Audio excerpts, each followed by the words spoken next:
खुदा जो अपने वादों में सच्चा है, उसने जितने भी वादे अपने लोगों से किए हैं वो पूरा करने की कुव्वत और कुदरत रखता है।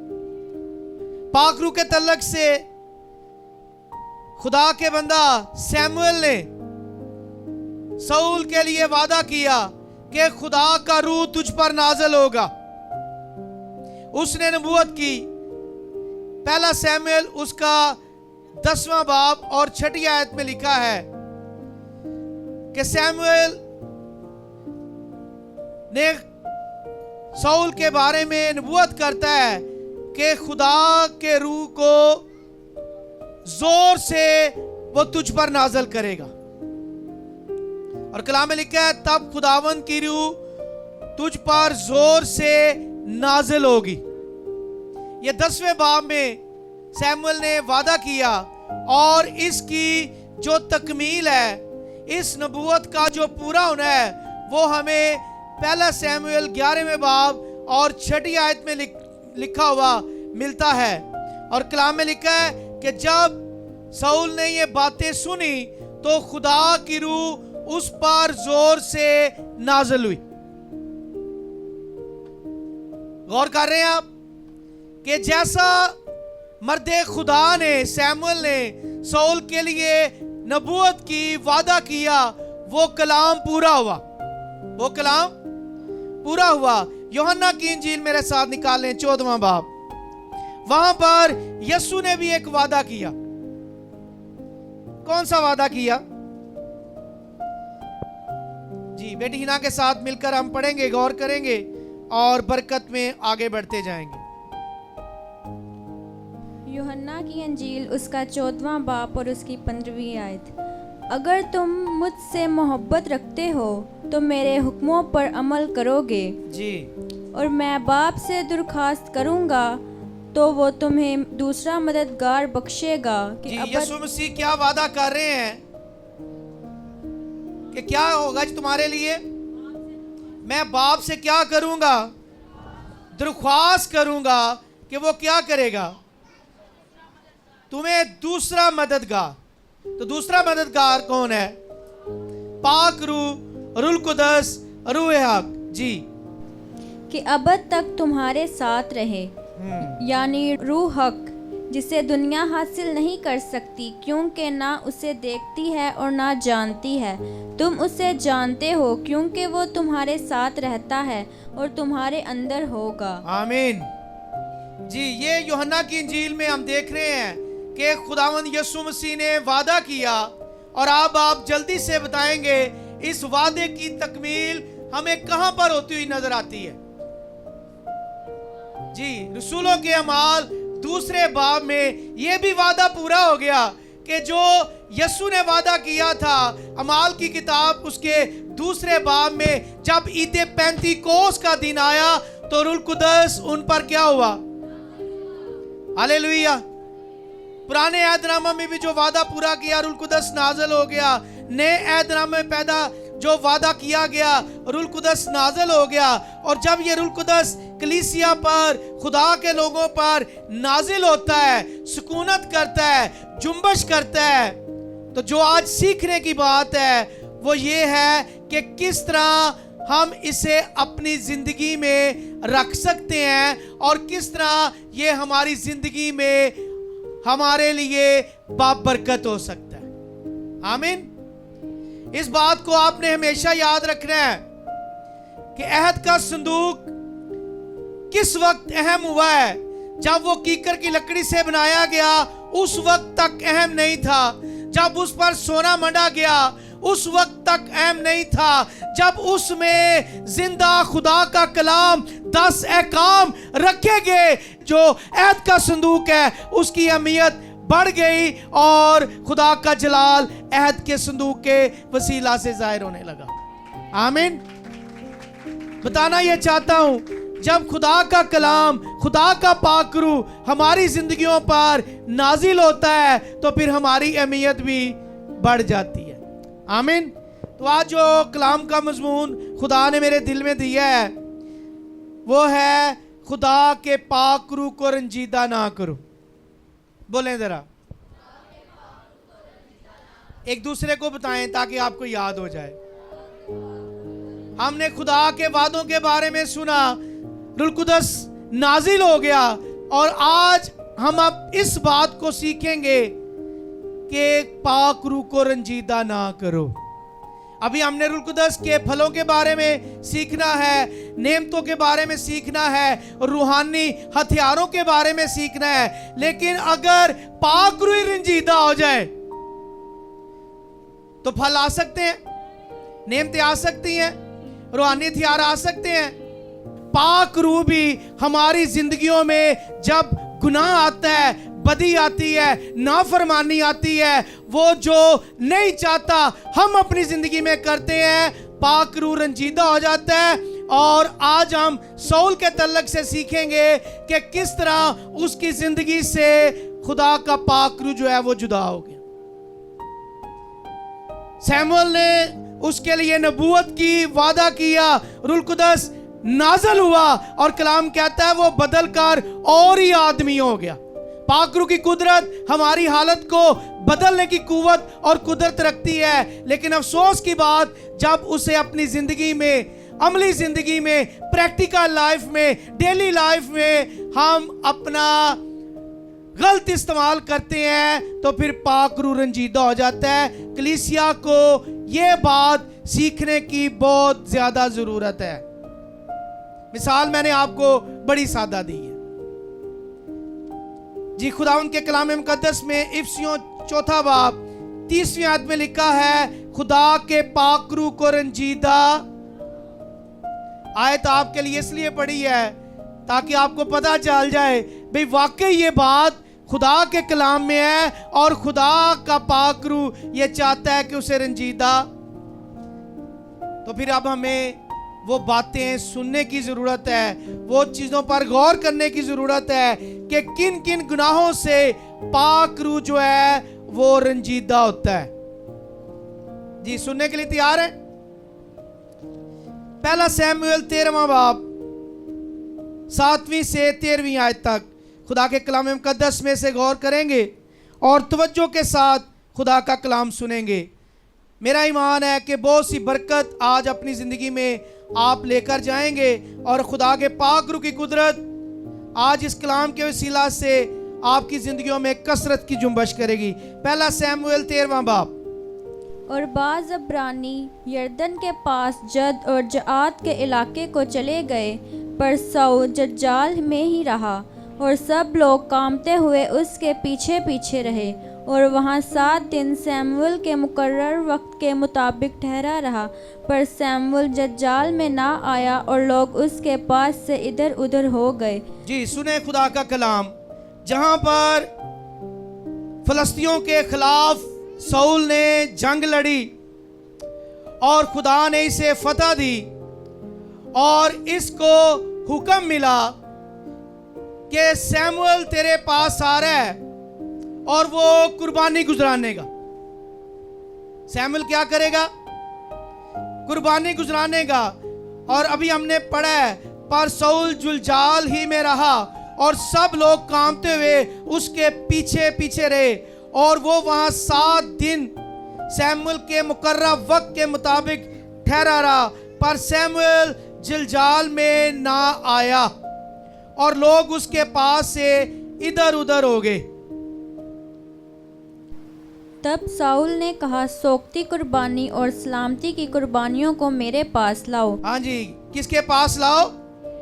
मेरे पास लाओ। हालांकि ये काम जो था सैमुअल का था, साउल जो है वो जल्दबाजी कर रहा है, साउल जो है नाफरमानी कर रहा है। जो खादम का काम है, नबी का काम है, खुदा के बंदा का काम है, वो साउल अब खुद कर रहा है। तो इसका मतलब ये है कि ये खुदा के हुक्म को पूरे तौर से नहीं मान रहा, खुदा के हुक्म को पूरे तौर से नहीं मान रहा। और कलाम फरमाता है, खुदा ने जानबूझकर सैमुअल को देर कराई ताकि जो साउल के अंदर नाफरमानी उठ रही है वो जाहिर हो जाए और ये साबित हो जाए कि वाकई साउल जो है वो नाफरमान है।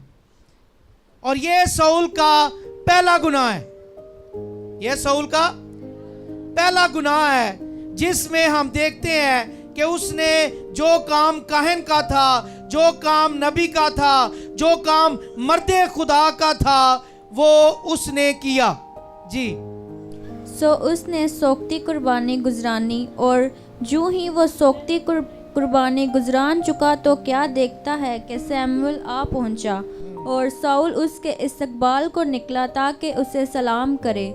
सैमुअल ने उससे पूछा कि तूने क्या किया। हाँ जी, सैमुअल ने क्या पूछा, तूने क्या किया है, यानी जो काम तेरे करने का नहीं वो तूने कर दिया। कलाम फरमाता है साउल ने जवाब दिया। जी, क्या जवाब दिया? साउल ने जवाब दिया कि जब मैंने देखा कि लोग मेरे पास से इधर उधर हो गए और तू ठहराए हुए दिनों के अंदर नहीं आया और फलस्ती मकामास में जमा हो गए और तो मैंने सोचा कि फलस्ती जज्जाल में मुझ पर आ पड़ेंगे, और मैंने खुदावन के करम के लिए अब तक दुआ भी नहीं की है, इसलिए मैंने मजबूर होकर सोख्ती कुर्बानी गुजरानी। हाँ जी, क्या जवाब वो दे रहा है? उज़र पेश कर रहा है कि मैंने जो कुछ किया है मजबूर होकर। क्या किया है जी? सब बोले ते कहते ने मजबूरी च ते बंदा बड़ा कुछ कर जाता। याद रखें, बहुत से गुनाह इंसान मजबूरी के तहत करता है, और यहां पर भी साउल ने यही उज़र पेश किया है। तो क्या जब इसने कहा है कि मैंने मजबूर होकर गुनाह किया है, तो क्या खुदा ने माफ किया? इसलिए जिंदगी में, हालात में, वक्त में, आपकी लाइफ में कभी भी कोई ऐसी मजबूरी आए जिसमें खुदा की नाफरमानी, खुदा के खिलाफ बगावत और गुनाह हो, उसको मजबूरी का सहारा देकर ना करें, बल्कि रुक जाएं। बल्कि इसने उज़र पेश किया है कि मैं क्या था, मजबूर था। आज बहुत सी नौजवान बेटियां इस बात को पेश करती हैं, मैं मजबूर थी। खुदा इस बात को नहीं सुनता और ना खुदा इस बात पर गौर करता है। नौजवान भी सुने, भाई भी सुने, मजबूरी के तहत भी किया गया गुनाह है, नाफरमानी है, खुदा इसमें रियायत नहीं करता। सुने, आगे सुने जी। सैमुअल ने साउल से कहा, तूने बेवकूफ़ी की। हाँ, वो कहना मैं मजबूरी नाल कीता है। खुदा ने क्या कहा? जी मेरी तरफ देखें, तूने क्या की है? साउल ने कह रहा मैंने मजबूरी में की है। खुदा ने क्या, खैर है यार तू बड़ा मजबूर सा, तू इंतजार भी कीता 7 दिन है। नो नो नो, खुदा का कलाम कहता है तूने क्या की है? बेवकूफी की है। ऊंचा बोले जरा, एक दूसरे के कंधे पर हाथ रख के कहें, अगर आप मजबूरी में गुनाह करेंगे तो बेवकूफी करेंगे। फिर कहो जरा,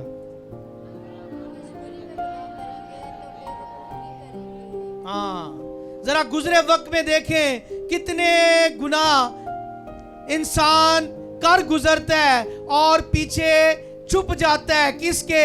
मजबूरी के। किसके? लेकिन खुदा मजबूरी के पीछे छुपने नहीं देता, ना उसकी तारीफ करता है, बल्कि क्या कहता है? तूने बेवकूफी की है। तूने ना हो कोड़िया खचरा वांग तू ते कुछ भी नहीं। अगर मजबूरी के तहत भी कोई नाफरमानी करता है तो वो गुनाह करता है। जी आगे पढ़े। तूने खुदावन अपने खुदा के हुक्म को जो उसने तुझे दिया नहीं माना। हाँ जी, जो हुक्म तुझे दिया था तूने क्या किया? नहीं माना। सीधी सीधी गल। खुदा ने कहा था तू सैमुअल का इंतजार करना, वो कुर्बानी गुजरानेगा, वो मेरा ममसू है। साउल ने उसका इंतजार नहीं किया, बल्कि अपनी मजबूरी जो है उसको पेश की। खुदा ने कहा तूने मेरी बात। जी आगे पढ़े। वरना खुदावन तेरी सल्तनत बनी इसराइल में हमेशा तक कायम रखता। जिसको बादशाह बनाया गया, जिसको बनी इसराइल का पहला बादशाह मुकर्रर किया गया, अब उसकी सल्तनत, अब उसका अख्तियार, अब उसकी हुकूमत किस में आ गई है? खतरे में आ गई है। किस में आ गई है जी? खतरे में आ गई है। और उसके लिए ऐलान कर दिया गया कि अब तेरी सल्तनत कायम नहीं रहेगी, क्योंकि तू खुदा के हुक्म में कायम नहीं रहा।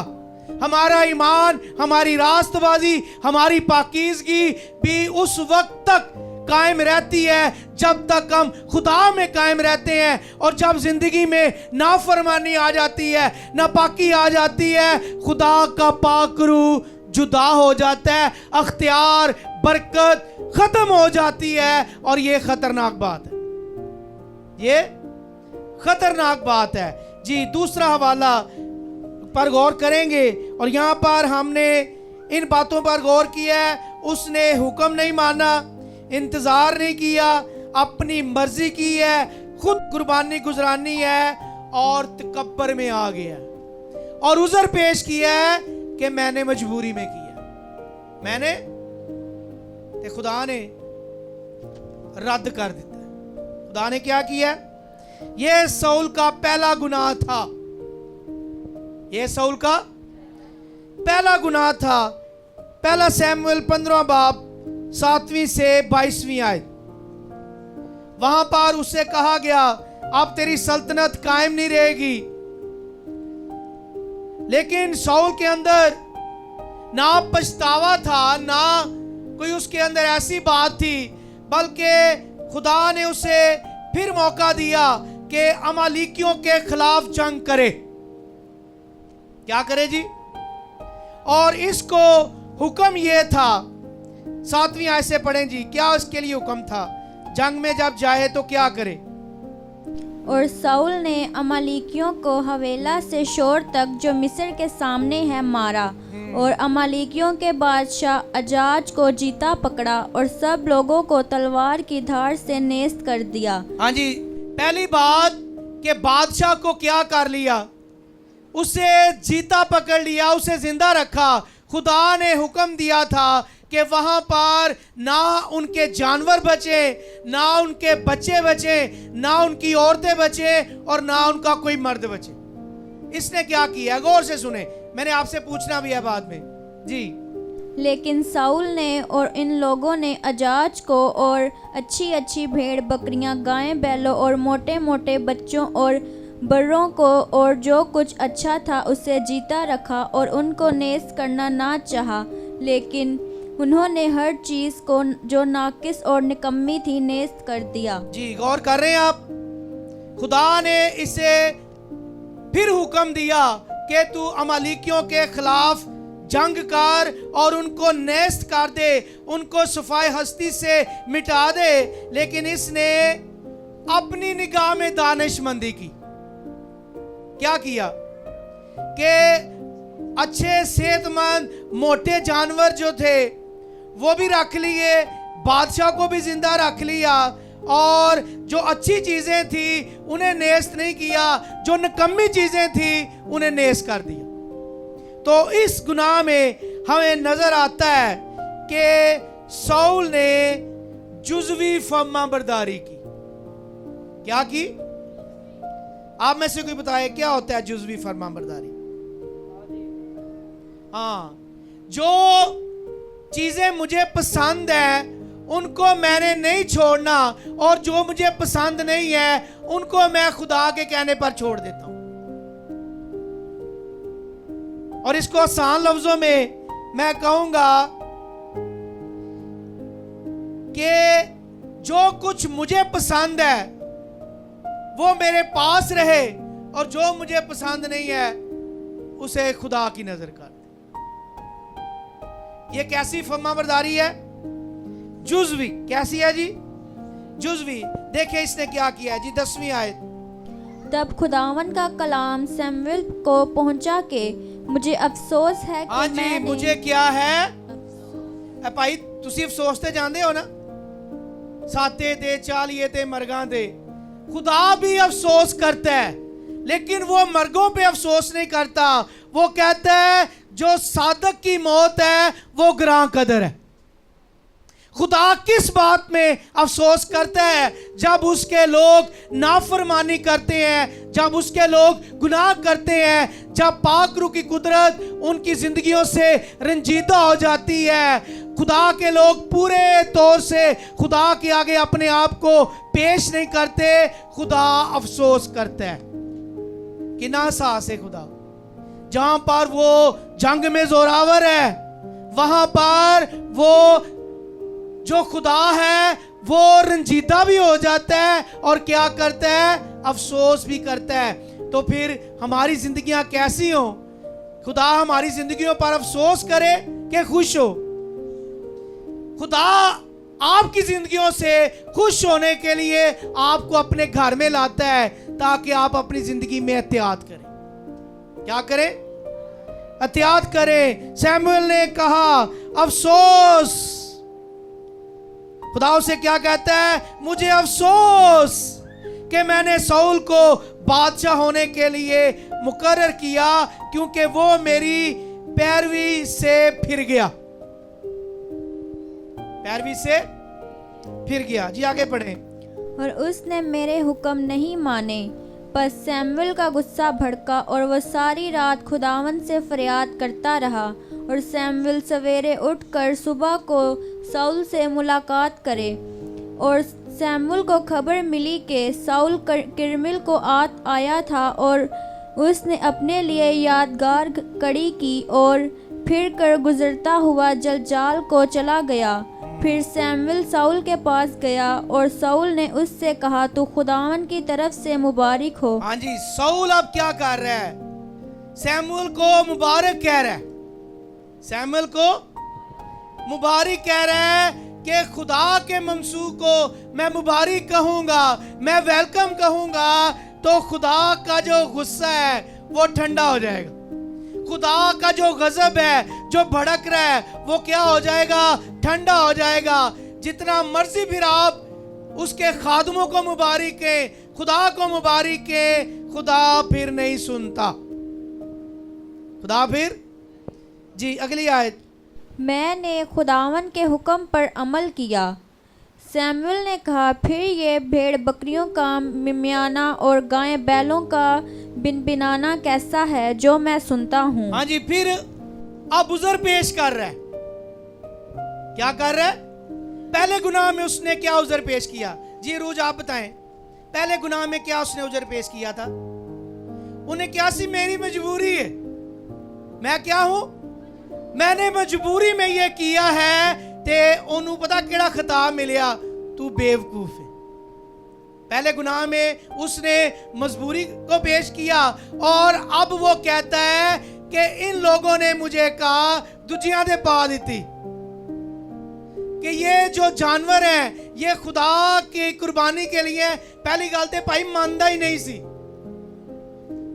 सैमुएल को मुबारक कह रहा है, उसकी तारीफ कर रहा है, अपने गुनाह दे पर्दा पान ली, अपनी नाफरमानी के लिए। जो जानवर, जो बैल बकरियां भेड़ें उसने बचा कर रखी थी, साइड पर रखी थी, वो भाई बोलन लापियां सी इत्थे ही हैगियां। क्योंकि कौन बात कर रहा था? मर्दे खुदा। कौन बात कर रहा था? खुदा अपनी कुदरत के साथ वहां पर बोल रहा था और यहां पर भी शाऊल क्या कर रहा था? अपने गुनाह पर पर्दा डाल रहा था, अपने गुनाह को छुपा रहा था। लेकिन कोई चीज खुदा के आगे छुपी रह नहीं सकती। बकरियों ने जो है शोर डालना शुरू कर दिया, जानवरों ने अपनी आवाज निकालना शुरू कर दी। और फिर सैमुएल ने क्या कहा? सैमुएल ने कहा फिर ये भेड़ बकरियों का ममियाना और गाय बैलों का बिनबिनाना कैसा है जो मैं सुनता हूं। वहां पर पोल खुल गया। जी 15वीं आयत पढ़ें।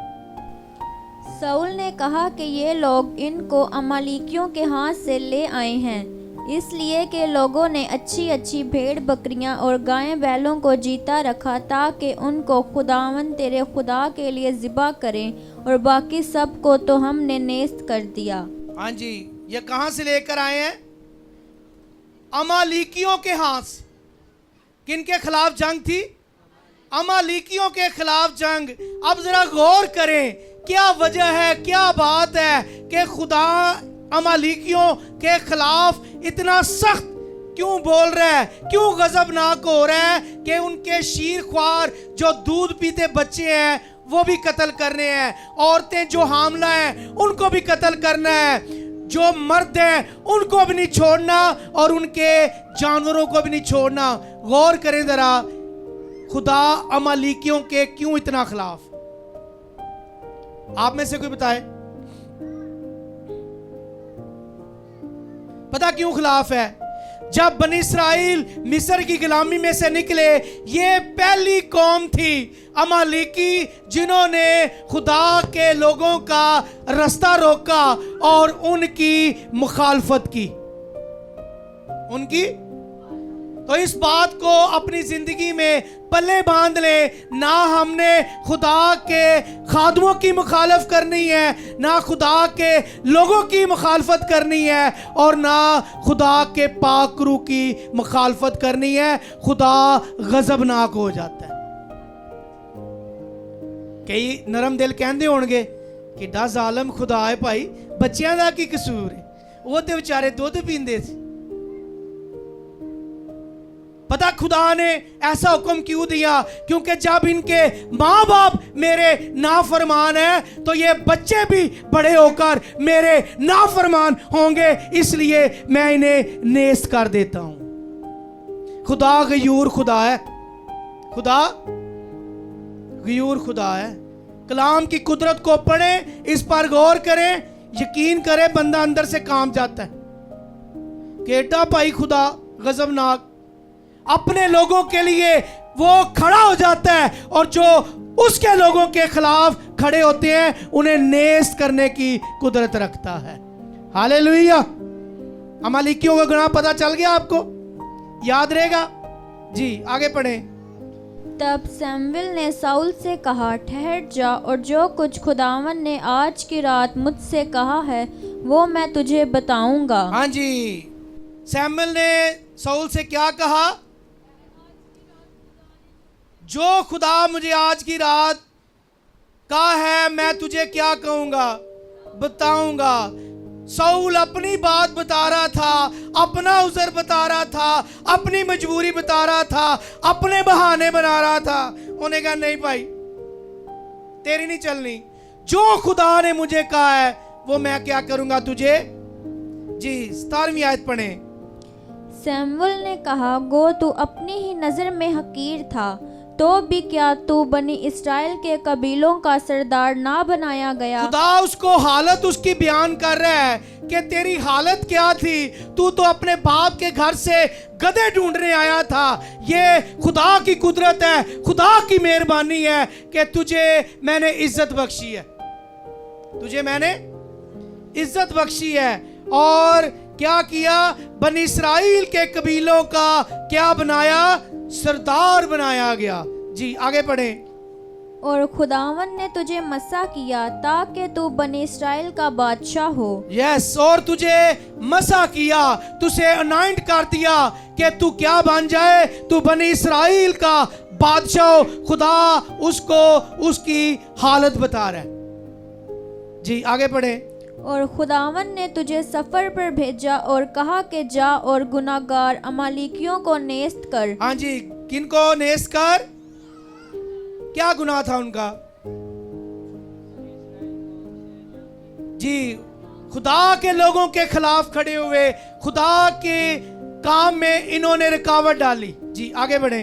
और जब तक वो फना ना हो जाए उनसे लड़ता रहे। हाँ, जब तक क्या हो जाए? फना ना हो जाए, अपनी जंग को जारी रख, उनसे लड़ता रहे ताकि वो नेस्त हो जाएं। जी आगे बढ़े। बस तूने खुदावन की बात क्यों ना मानी? बस तूने खुदावन की बात, पहले गुनाह में क्या था? उसमें भी उसने खुदा का हुक्म नहीं माना। और यहां पर भी कलाम क्या फरमा रहा है कि तूने खुदावन की बात, अच्छा उन्हें अतियां ते मनियां सी कि सारियां नहीं सी मनियां जी बताएं। मैंने कहा जुज़वी फर्माबरदारी, चंद बातों में उसने फर्माबरदारी की, जंग पर भी चला गया, जंग भी लड़ी, लेकिन की अपनी मर्जी। क्या किया? खुदा ने क्या कहा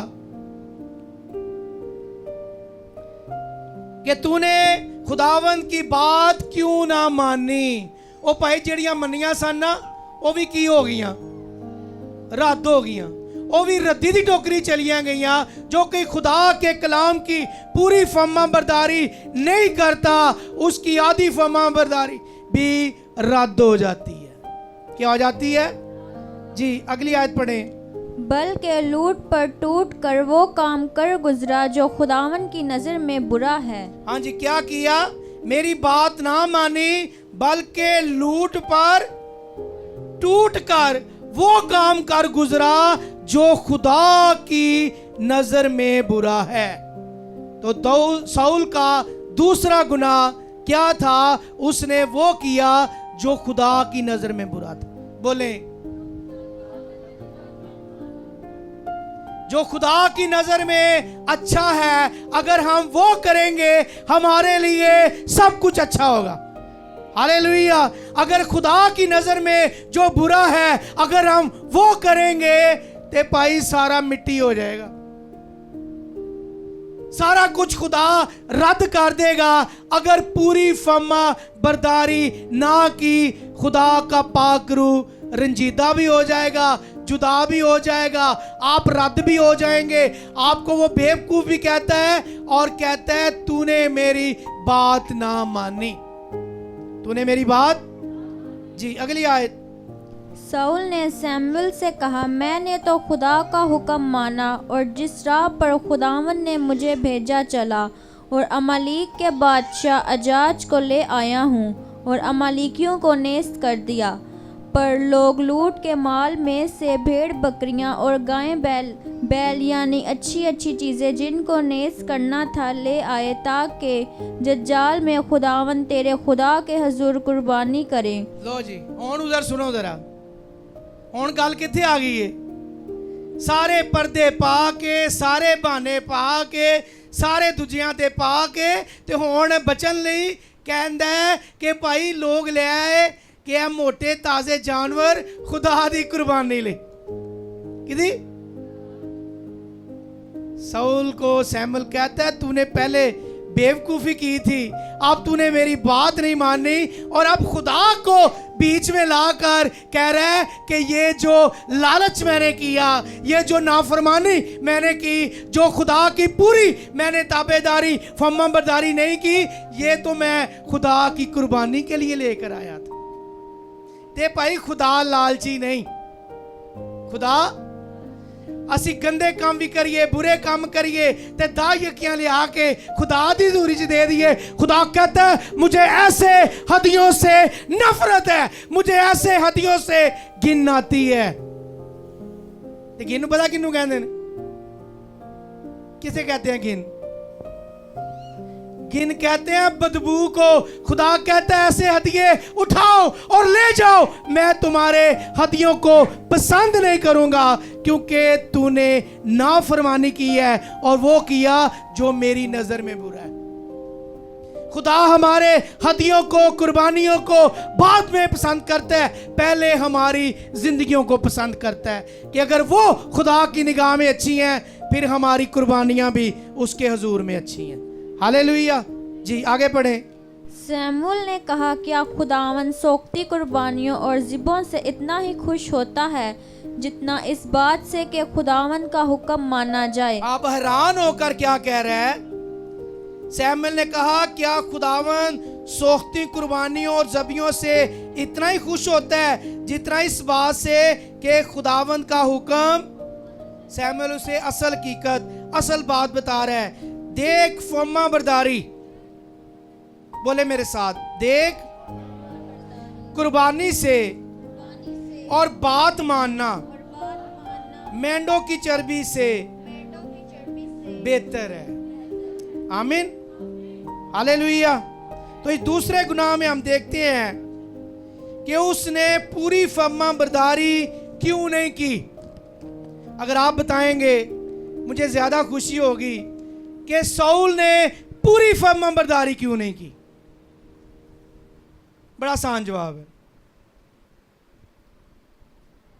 शाऊल ने पूरी फर्माबरदारी इसलिए नहीं की क्योंकि वह पूरे तौर से खुदा के साथ वफादार ही नहीं था।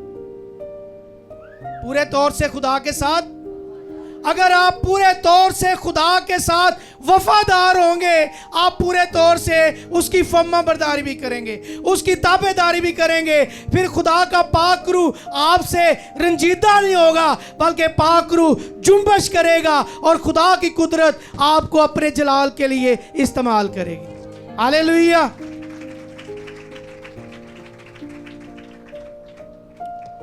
अपनी मर्जी की फर्माबरदारी और खुदा की मर्जी की नाफरमानी, अपनी मर्जी की और खुदा की मर्जी की, यानी जो चीजें मेरे फायदे के लिए हैं, मेरे लिए अच्छी हैं, उनमें हालेलुया, प्रेज द लॉर्ड। और जो खुदा कोई अच्छी चीज मांग ले, नहीं नहीं नहीं, इत्थे खुदा दी मर्जी नहीं, इत्थे मेरी मर्जी, इत्थे। तो ये बात खुदा को पसंद नहीं है। पूरी फर्माबरदारी ना करने की वजह, क्योंकि शाऊल जो है पूरे तौर से उसने अपने आप को खुदा के लिए पेश नहीं किया। सिर्फ एक गुनाह की वजह से नहीं, एक गुनाह की वजह से उसकी सल्तनत बर्बाद जाने का ऐलान कर दिया गया, अनाउंस कर दिया गया। और दूसरी में गुनाह में हम देखते हैं कि उसे क्या कर दिया गया, रद्द कर दिया गया। क्या कर दिया गया? गौर से सुने, आखिरी बात है। शाऊल बादशाह के बाद उसका बेटा जो है वो बादशाह नहीं बना। हालांकि उसका जो बेटा योनातान है वो बड़ा जंगजू, बड़ा जोशीला नौजवान और बहादुर मर्द था, लेकिन बादशाह के बाद उसके बेटे को बादशाह बनना था। खुदा शाऊल से नाराज हो गया और उसके बेटे को भी बादशाही नहीं मिली। माँ बाप गौर से सुने, पेरेंट्स इस बात पर तवज्जो दें। अगर मैं और आप नाफरमान होंगे, मैं और आप बागी होंगे, मैं और आप खुदा के खिलाफ चलेंगे, खुदा कभी भी हमारे बच्चों को सरफराज नहीं करेगा। यह खुदा का कलाम है, यह खुदा के कलाम की सच्चाई है। यह किसी का तरफदार नहीं है, यह किसी का तरफदार नहीं है। तो फिर बड़ा अच्छा है, बड़ा जरूरी है कि जिन बातों के तल्लक से आज हमने सीखा है उन बातों पर गौर करें, तवज्जो करें और खुदा के पाक रूह को रंजीदा ना करें। खुदा के पाक रूह को रंजीदा, तो कितने चाहते हैं खुदा का पाक रूह मुझसे रंजीदा ना हो। अभी हमने कलाम में सीखा है खुदा अफसोस करता है। खुदा, तो खुदा ने मुझे और आपको अपने जलाल के लिए बनाया है कि अफसोस नहीं बनाया। खुदा हमारी जिंदगी से खुश हो, खुदा का पाक रूह हमारी जिंदगी में जुम्बश करे और हम उसके मुअस्सर गवाह बने, हम उसके मुअस्सर गवाह बने और हमारी जिंदगियों से उसका नाम जलाल पाता रहे। मेरे जीवन में यीशु तेरा नाम, जी पाक रूह रंजीदा होगा, जलाल पाएगा। तो फिर अपने आप को पेश करना है, अपनी जिंदगियों पर गौर करना है कि जिन जिन बातों से, चीजों से, कामों से पाक रूह रंजीदा होता है उनको अपनी जिंदगी से क्या करना है, दूर करना है। क्या करना है? एक मैसेज में हमने एक और बात सीखी थी, खाली दूर नहीं करना, की करना है, दफा दूर करना है, ताकि जब नाफरमानी हमारी जिंदगी से दूर रहेगी, खुदा के पाक रूह की कुदरत और खुदा हमारे करीब रहेगा और खुदा का जलाल हमें चारों तरफ से घेरे रखे। हालेलुया।